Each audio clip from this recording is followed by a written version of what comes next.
மாற்றுக்குரல் நேயர்களுக்கு வணக்கம். நடந்து முடிந்த 18வது நாடாளுமன்ற பொதுத் தேர்தலில் பாஜக வென்று மோடி நாளை 3வது முறையாக பிரதமர் பதவியேற்க உள்ளார். இதை பத்தின மக்கள் கருத்து என்ன அப்படின்றத கேட்டு தெரிஞ்சுப்போம் வாங்க.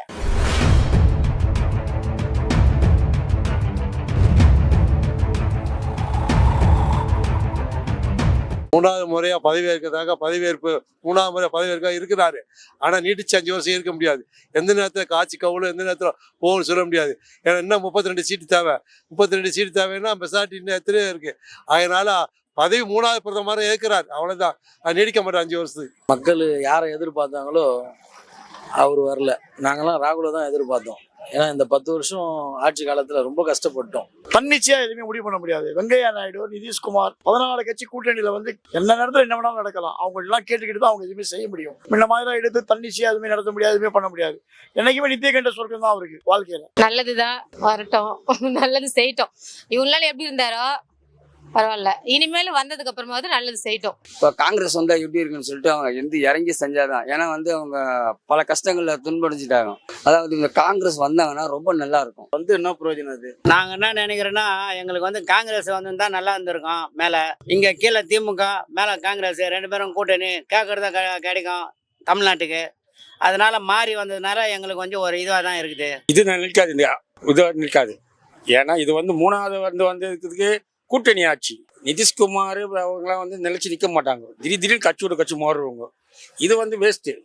அவர் தனித்து முறையில் நின்றவர். அவர் தானே ஆட்சி இது பண்ணாரு. ஆனால் உப்பத்துக்கு மெஜாரிட்டி கிடையாது. கூட்டணி ஆட்சி இது அன்னைக்குமே நிலைக்காது. கூட்டணி எல்லா இடத்துலையுமே, இங்கே மட்டும் இல்லாமா எல்லா இடத்துலையுமே கூட்டணி ஆட்சி இருந்தா நீடிக்கிறது இல்லை, சான்ஸ் கிடையாது. 2 வருஷம் 3 வருஷம் 6 மாசம் கூட போயிடும். தெளிவான ஒரு பிரதமர் வேணும்னு சொல்லிட்டு நாங்க தெளிவா இருக்கோம். ஆனா வட மாநிலத்துல அவங்க மதத்தை வச்சு அரசியல் செய்யறாங்க. அதான் என்ன சொல்றாங்கன்னா, காங்கிரஸ் ராமர் கோயிலை புல்டோசர் வச்சு இடிச்சிருவாங்க, அதனால எங்களுக்கு ஓட்டு போடுங்க, நாங்க தான் இந்துவோட பாதுகாவலர் அப்படின்றாங்க. முற்றிலும் அது பொய், அது நாடகம். அதாவது மதத்தை வச்சு அரசியல் பண்றது ரொம்ப தவறானது. அதனால எங்களுக்கு ரொம்ப மோடியை பிடிக்கல. அதனால ராகுலை தான் எதிர்பார்க்கணும். கேஸ் கம்மி பண்ணுவார், விலைவாசி கம்மி பண்ணுவார், விவசாய மக்களுக்கு உதவியா இருப்பாப்ல, ஏழை மக்களுக்கு என்ன செய்யணுமோ அதை செய்வாப்ல. ஆனா மோடி செய்வாருன்னு தெரியல. அந்த உச்ச கட்டத்துக்கு போயிருக்கு தங்கம். இது யார் காரணம்? முழுக்கனாக்கா இவர் ஆட்சி தான், மோடி ஆட்சி தான் காரணம். அதனால எங்கேயே போகுது, விலைவாசி ரொம்ப உயர்வாக இருக்குது. காய்கறி, வெங்காயம், தக்காளி ஏகப்பட்ட விலை ஆயினே இருக்குது. இதெல்லாம் அவர் கண்ட்ரோல் பண்ண மாட்டுறாரு. கேட்டாக்கா நான் நல்லா செய்கிறேன் மக்களுக்கு வீடு கொடுக்குறேன், அது கொடுக்குறேன்றாங்கன்னா இன்னும் வீடோ கொடுக்க நாங்களாம் நடுத்தர மக்கள் இங்கே பிளாட்ஃபார்ம்ல தான் இருக்கிறோம். இப்ப நிதிஷ்குமாரும் சந்திரபாபு நாயுடு கூட்டணி சேர்ந்திருக்காங்க பாஜக கூட. இதுக்கான காரணம் என்ன நினைக்கிறீங்க? அதாவது மோடிக்கு அவங்க சந்திரபாபு நாயுடுக்கு அவர் சப்போர்ட் பண்ணார் ஃபர்ஸ்ட்லேயே ஏற்கனவே. அதால் அவர் சப்போர்ட் பண்ணுறாரு மோடிக்கு. இப்போ சந்திரபாபு நாயுடு நிதிஷ்குமாரும் பண்ணலன்னா அவர் பிரதமராக உட்கார முடியாது. அதே அவங்க 2 பேரும் காங்கிரஸ் கூட்டணி அந்த சப்போர்ட் பண்ணியிருந்தாக்கா காங்கிரஸ் உட்காந்துருங்க மேல இடத்துல, பொதுமக்களுக்கு நல்லா இருக்கும். நிதிஷ்குமார் எல்லாத்துக்கும் பயங்கரமா ஆசைப்படுவார். ஏன்னா திடீர்னு அவர் மாறு வச்சார். திடீர்னு மாறும். அவர் பெரிய இது கேட்பாரு. இப்போ கூட சென்ட்ரல் மினிஸ்டர் கேட்டுக்கிறாங்க, பதவி கேட்டுக்கிறாங்க, எல்லாம் கேட்டுக்கிறாங்க. இப்போ அவருக்கு கொடுக்க முடியுமா? ஜெயலலிதா இந்த இடத்துல போனதுலேருந்து மோடி மகாபலிபுரம் வந்தார் பார்த்தீங்களா, அதுலேருந்து ஸ்டார்ட் தமிழ்நாட்டுக்கு தரித்திரம் பூச்சுது. மோடி வந்த நேரம் தரித்திரம் பூச்சுது. அவ்வளவுதான் இந்த தமிழ்நாடு. மோடிக்கு ஆரவாரம் செய்யறதுக்கான சான்ஸ் இல்லை. மக்கள் அவரே ஒரு 4800 ரோடு பின்னடைவு எடுத்த 3வது சுற்றுல பின்னடைவுல தான் மறுபடியும் ஜெயிச்சாரு. அவர் ராமர் கோயில் கட்டினார பல கோடிகளை செலவு பண்ணி. அந்த தொகுதியில அவங்க தோத்து போயிட்டாங்க. அப்ப வாழ்க்கையில அவரை எதிர்பார்த்த சாமியை வச்சதெல்லாம் தோல்விதான். அவங்களுடைய தோல்வி முகத்துல சந்திச்சிட்டாங்க. அதனால அவங்க இனிமே ஒன்றும் பண்ண முடியாது. அடுத்ததான் அவங்க இருப்பாங்களோ வருவாங்கன்னு சொல்லவும் முடியாது. இப்ப கூட்டணி கட்சிகள் அமித்ஷாவை பதவியில இருக்கக்கூடாது அப்படின்னு அது உண்மை. ஏன்னு கேட்டா, அமித்ஷா இவர் உள்துறை அமைச்சராக இருக்கும்போது சந்திரபாபு உள்ள இருந்தாரு. ஜாமீன் வெளியே விட்டுருக்கலாம், விடக்கூடாதுன்னு. ஆகையினால அமித்ஷாவுக்கு பதவி கொடுக்கலாம்னு 2 பேருமே கை தூக்குறாங்க. உத்தரப்பிரதேச பீகார் லல்லு பிரசாத், ஆந்திராவில் சந்திரபாபு நாயுடு ஒரு சொல்றாங்க. நாளைக்கு இவங்க 2 பேர் தான் கையில இருக்கு. பிஜேபி ஆட்சி கவல்றதுக்கு வாழ்றதுக்கு 2 பேர் தான் கை, சந்திரபாபு நாயுடு, நிதிஷ்குமார். இவங்க எத்தனை கூட்டணி வந்தாலும் ஒன்றும் பண்ண முடியாது. 2வது கூட்டணி கட்சிகளை வழிநடத்துற முறை ஸ்டாலின் இவங்களாம் கத்துக்கிறணும். இத்தனை கட்சி கூட்டணியை வச்சு கட்டுக்கோப்பா இருக்காங்க. இதே இந்தியா மோடியுடைய கூட்டணியில் என்ன இருந்துச்சு? 14 கட்சி கூட்டணி வச்சு என்ன ஆச்சு? இன்னைக்கு மைனாரிட்டி கவர்மெண்ட் தான் அமைக்க முடிச்சிருக்கு இல்லையா? நிதிஷ்குமாரோ சந்திரபாபு நாயுடு 2 பேருமே சேர்ந்து என்னைக்கு வேணாலும் கால வரி விடுவாங்க. வடநாட்டு ராமதாஸ் தான் அவர், நிதிஷ்குமார். எந்த கட்சியில் எப்போ இருப்பான்னு நம்ம ராமதாஸுக்கு தெரியாது. அதே மாதிரி வடநாடு ராமதாஸ் அவர் எந்த கட்சியில் எப்போ இருப்பான்னு அவர் சொல்ல முடியாது. பயங்கரமான சுயநலவாதி சந்திரபாபு நாயுடு.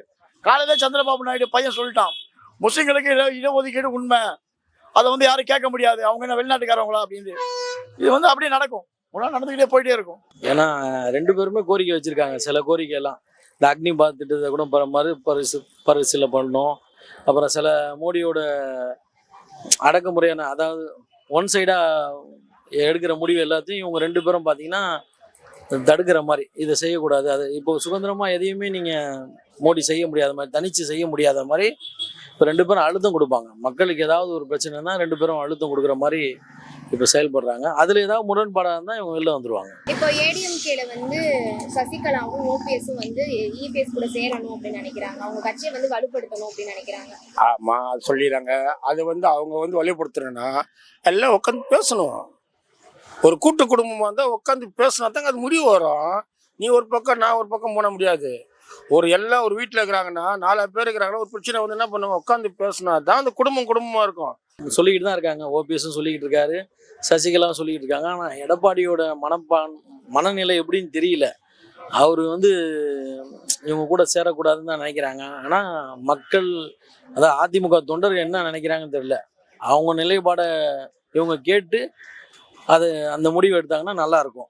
அதிமுக தொண்டர்கள்லாம் பாவம், தோல்வி முகத்திலே வச்சிருந்தா கட்சி அடைஞ்சிரும். அதனால நம்ம எல்லாரும் ஒன்று சேரணும், ஒன்று சேர்ந்து பிஜேபியோட கூட்டணி வச்சு தேர்தலில் போட்டி போடணும்னு சொல்லியிருக்காரு அப்படின்னு சொல்லி இது பண்ணியிருக்காங்க. அது வந்து இபிஎஸ் வந்து ஒத்துக்கல. அதுக்கு ஜெயக்குமார் சொல்லியிருக்காரு, அதில் அவரோட தனிப்பட்ட கருத்து.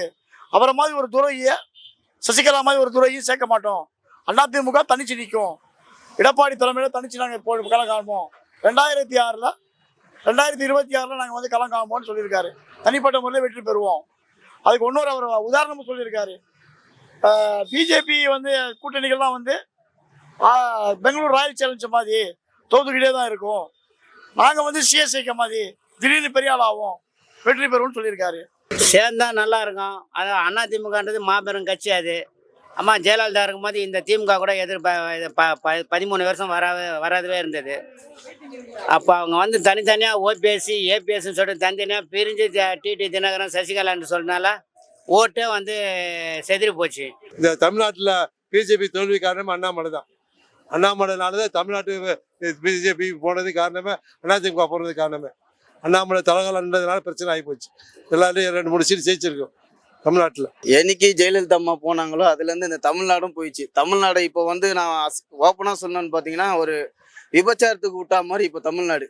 டிஎம்கே தான் இப்போ மெயினாக விபச்சாரத்துக்கு விட்டுன்னு கிடக்குது. அங்கங்கே கெஞ்சா, போதை மருந்து, அது இது எல்லாத்துலேயும் கேவலமானது டிஎம்கே தான். இதை வந்து நம்ம ஒன்று, ஆனால் சொன்னாலே வாய் தான் கூசுது. இதுக்கு மேலே நான் என்னத்தை சொல்கிறது?